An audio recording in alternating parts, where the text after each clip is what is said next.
Chicken তন্দুর ultimate আজকে রেসিপিটা আমরাও কমপ্লিট করলাম। অনেক দিন ধরে দোকানে আমরা খাচ্ছি চিকেন তন্দুর কীভাবে করে, বাড়িতে একটু ট্রাই করলাম, যদি হয় দেখি কেমন টেস্ট হতে পারে। এটা এরকম কোনো প্রসিডিওর নেই যে চিকেন তন্দুর করতে অনেক কিছু লাগে, সিম্পল ঘরোয়াভাবেও চিকেন তন্দুর করা যায়। যে রুটি সেকার যে কি বলবো এটাকে, রুটি সেকার যে চালুনিটা আছে সেটার মধ্যে চিকেন তন্দুর করা যায়, তাতেও চিকেন তন্দুর হয়, তবে অনেকটা টেস্টি।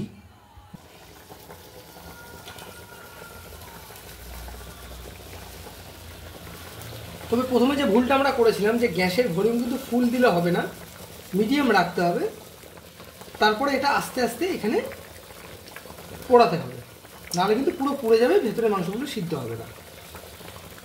এটা অসাধারণ হয়। আমি একটু শুরু থেকে বলে দিই।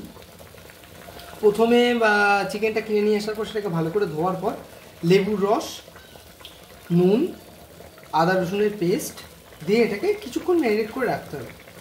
আলাদা পাত্রে জিরের গুঁড়ো, ধনের গুঁড়ো, লঙ্কার গুঁড়ো, লবণ, হালকা কাঁচা সর্ষের তেল, দই আর কিছুটা গরম মশলা দিয়ে সেটাকে ভালো করে ফেনিয়ে এটার উপর প্রলেপ লাগাতে হবে। 15 মিনিট বা 20 মিনিটের জন্য সেটাকে ম্যারিনেট করে রাখতে হবে এবং স্বাদ মতো লবণটা একবার টেস্ট করে নিতে হবে। সেটার মধ্যে একটু টকটক ভাব, একটু দইয়ের গন্ধ, একটু গরম মশলা আর লবণের টেস্টটা একটু দেখে নিতে হবে। দেন 15 থেকে 20 মিনিট পর আমরা যেরকমভাবে করলাম সেটাকে তুলে নিয়ে আমাদের রুটি সেকার যে চালুনিটা আছে সেটার উপরেই আমরা করছি, কারণ আমাদের এরকম কোনো প্রিপারেশন নেই যে আজকে হঠাৎ করেই বইয়ের আবদারে একটা চিকেন তন্দুর করার মানে সিদ্ধান্ত নিয়ে নিলাম। জানি না কেমন হবে, তবে আশা করছি ভালো হবে, কারণ ম্যারিনেটটা আমি একবার চেক করে দেখলাম, যথেষ্ট টেস্টি লাগছে এবং সেটা কাঁচা অবস্থায়। তো সেটা পোড়ানো অবস্থায় মনে হচ্ছে একটু ভালো হবে, কিন্তু অবশ্যই আমি আবারও বলছি যে গ্যাসের ভলিউম কিন্তু অনেকটা লো হিসেবে রাখতে হবে, মিনস মিডিয়াম। হাই করে কিন্তু আমাদের একটা সময় প্রবলেম হয়েছিল, মানে মাংসটা পুড়ে গেছিলো কিন্তু ভেতর থেকে সেরকমভাবে সেদ্ধ হয়নি, সেজন্য আমরা একটা লো করেছি। আপনারা দেখতেই পাচ্ছেন যে মোটামুটি কিন্তু একটা আসছে, মোটামুটি একটা গন্ধটা বোঝাতে পারবো না, বাট মোটামুটি একটা কিন্তু কালার একটা আসছে। এরপরে যখন একবার উল্টাবো আমরা, তারপরে একটু বাটার যদি লাগিয়ে দেওয়া হয় তাহলে কিন্তু খুবই সুবিধা হয়, মানে খুবই ভালো হয় বিষয়টা। তবুও বাটার না থাকলেও কোনো অসুবিধা নেই, ম্যারিনেটটার উপরেই সবটা ডিপেন্ড করে। তো আশা করা যাচ্ছে ভালো হবে, দেখা যাক এখন কী হয়। আচ্ছা, আমরা এবার চিকেনটাকে একটু উল্টে দেব। খুবই গরম হয়ে গেছে,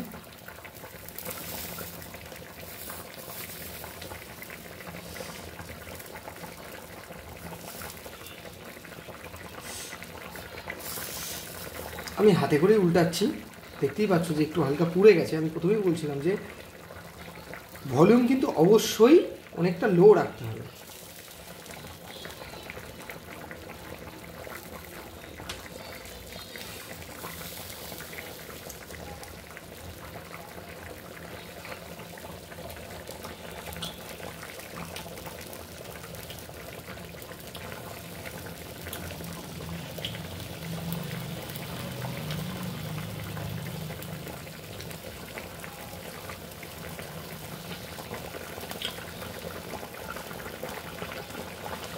যথেষ্ট গন্ধ ভালোই বেরোচ্ছে, মানে গন্ধটা বলা যেতে পারে যে স্ট্রিট ফুডে যেরকম ওই চিকেন তন্দুর হয় তার থেকে অনেকটাই বেটার। আমি লাস্ট যখন খেয়েছিলাম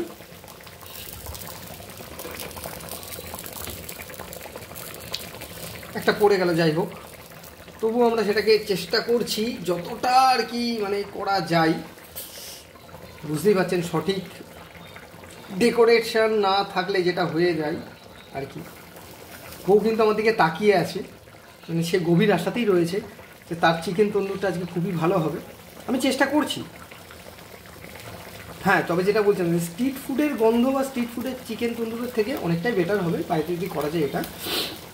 লাস্ট আমি খেয়েছিলাম একটা জায়গায়, সেটা হচ্ছে শেরি পাঞ্জাব।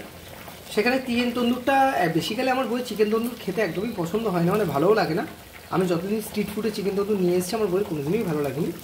লাস্ট যেদিন আমরা শেরি পাঞ্জাবে খেয়েছিলাম আমার বইয়ের মনে হয়েছিল একটু ভালো লেগেছিলো, কিন্তু তারপর আমি একটা সিদ্ধান্ত নিয়েছিলাম যে বাড়িতে একবার করে একটা ওকে টেস্ট করে দেখবো, কেন আলটিমেট চিকেন তন্দুরটা আমার খুব ভালো লেগে।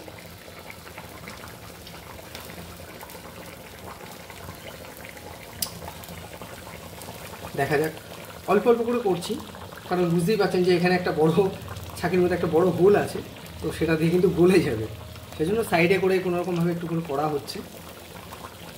তো আমার একটা মানে কি বলবো, আমার মানে বলতে পারি এটা আমার কাছে একটা চ্যালেঞ্জ যে বউকে একটুখানি বাড়ির চিকেন তন্দুর করে আমি খাওয়াবো, তো সেটাই আর কি। তবে খুবই সিম্পল জিনিস, যে কেউ বাড়িতে এটা করতে পারে, এরকম কোনো ব্যাপার নয় যে রাস্তা থেকে আমাদেরকে কিনে নিতে হবে। আমরা যেরকমভাবে চিকেন কিনি সেরকমভাবেই কিনে যদি 2-4 পিস একটু আলাদা করে, হ্যাঁ এরকম কোনো ব্যাপার নেই যে পিসটা বড় করতে হবে ছোটো করতে হবে। মোটামুটি যেমন চিকেন কিনে নিয়ে আসি সেই চিকেনের থেকে 2-4-6 পিস একটু বেশি রেখে দিয়ে সেটাকে আলাদা করে একটু ম্যারিনেট করতে হবে। ম্যারিনেটের ব্যাপারটা আমি আগেই বলেছি, যে আবারও বলে দিচ্ছি যে লেবুর রস আর হালকা দই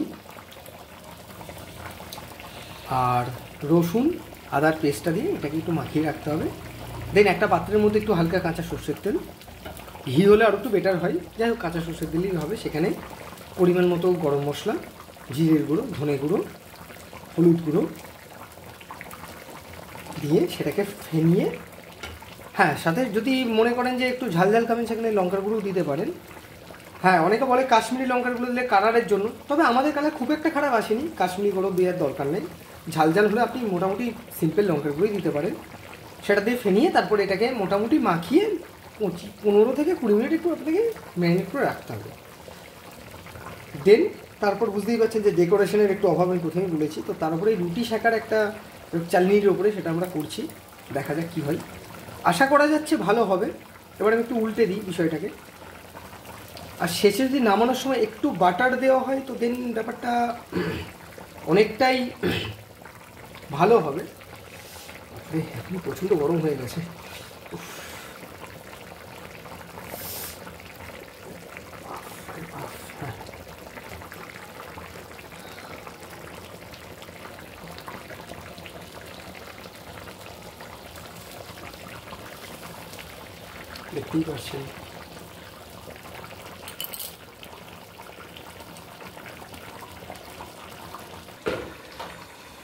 দেখতেই পাচ্ছেন যে বাটারও হাতেই মাখানো হচ্ছে, যেহেতু প্রথমেই বললাম যে ডেকোরেশনের একটু অভাব ছিল আমাদের প্ল্যানিং ছিল না যে আমরা এরকম তন্দুর করবো, তাহলে অবশ্যই ব্রাশ বা সে বাটার তুলে একটু মানে প্রফেশনালি মাখানোর চেষ্টা করতাম, যেহেতু নেই। আজকে হঠাৎ করেই বউয়ের ইচ্ছা হয়েছে যে সে চিকেন তন্দুর খাবে, তো সেই ক্ষেত্রে হাত দিয়ে একটু বাটার মাখানোর চেষ্টা চলছে, যেরকমভাবেই হোক না কেন।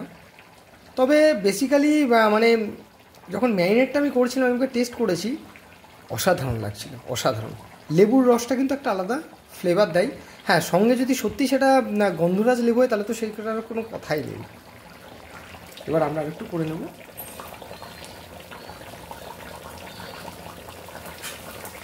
জাস্ট বাটারটা পোড়ানোর জন্য।